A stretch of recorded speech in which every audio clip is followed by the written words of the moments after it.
Hello everyone and welcome back to another daily tutorial video, and today I'm just going to be making a definitive guide on how to use the Modrinth app. Some of you might have seen the Modrinth app floating around there, and it might be one of the best launchers for Minecraft, so let's get started. So the first thing you're going to want to know how to do is creating a new instance. So all you want to do is click on create new instance. And right here you can see you have custom from file, which is the modpack files, and import from launcher.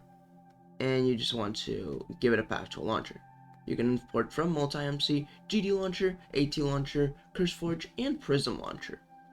So if we go to custom, we can add an icon to our instance. So for example, if I go here and I add my own icon, just like that, there we go, it will now have my icon. And I'm going to call it KwiqTutorial.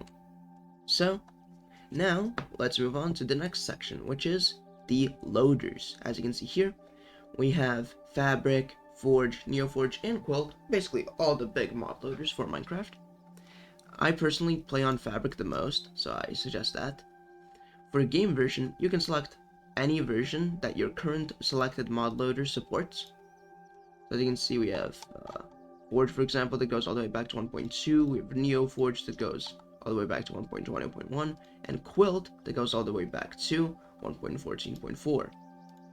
So, you know, it's quite a big list, but Fabric is the best in my opinion. It supports everything back to 1.14, and it's actually very good for 1.20.1.5.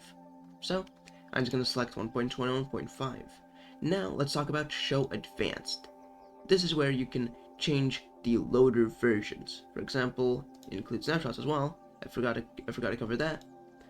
You can also include snapshots, so you can play on snapshots with mods. So that's pretty cool. I made a video about how to do that before. And here, just select if you want to do stable loader, latest loader, or other, which allows you to change your Fabric loader version. This is very important because some specific mods only work with a specific Fabric version, and this allows you to change the version. It's kind of hidden in the menus because you need to click Advanced and Other as well, but I'll just take Stable and Create, and you're going to be able to see that the KwiqTutorial pack is going to be created. As you can see right here, this is where it is. We just need to wait for the icon to show up. If we go to settings, the icon seems to have disappeared. No matter, I'll just put it back. And there we go. So, here we have the KwiqTutorial.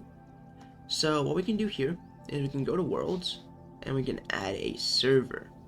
So, that's cool. You can add a Minecraft server. For example, I could add hypixel.net and add server.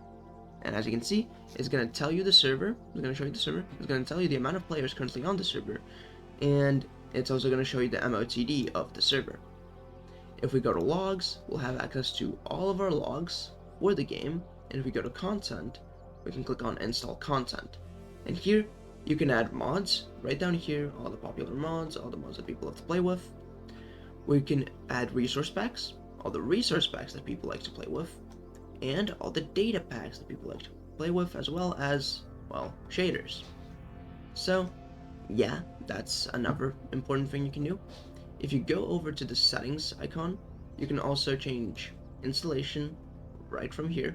You can change the window size, and if I can click on custom window settings, I can enable full screen. There we go. And if I go to Java and memory, what we can do is we can change the amount of memory allocated to Minecraft. So for example, I said it's 3 gigs, it's going to start with 3 gigs instead of 2 gigs, which is going to allow Minecraft to run a bit better. And launch hooks, these are some pretty advanced stuff that you don't really need to mess with. So what I'm going to do now is I'm just going to add a few things to the KwiqTutorial pack, like Fabric API, Sodium, Iris shaders. I'll go over to resource packs, and I'm gonna go ahead and install Low on Fire. I'll go back to mods. I'll add Tip Tap Show as well. It's a pretty good one. There we go, Tip Tap Show. I'll go over to shaders, and I'm going to add a shader to the pack as well. I'm going to add Makeup Ultrafast, and I'm going to click back to instance. And yeah, that is how to use the Modrinth app. Don't forget to like and subscribe and turn on notifications if you enjoyed the video, and I'll see you in the next one. Peace.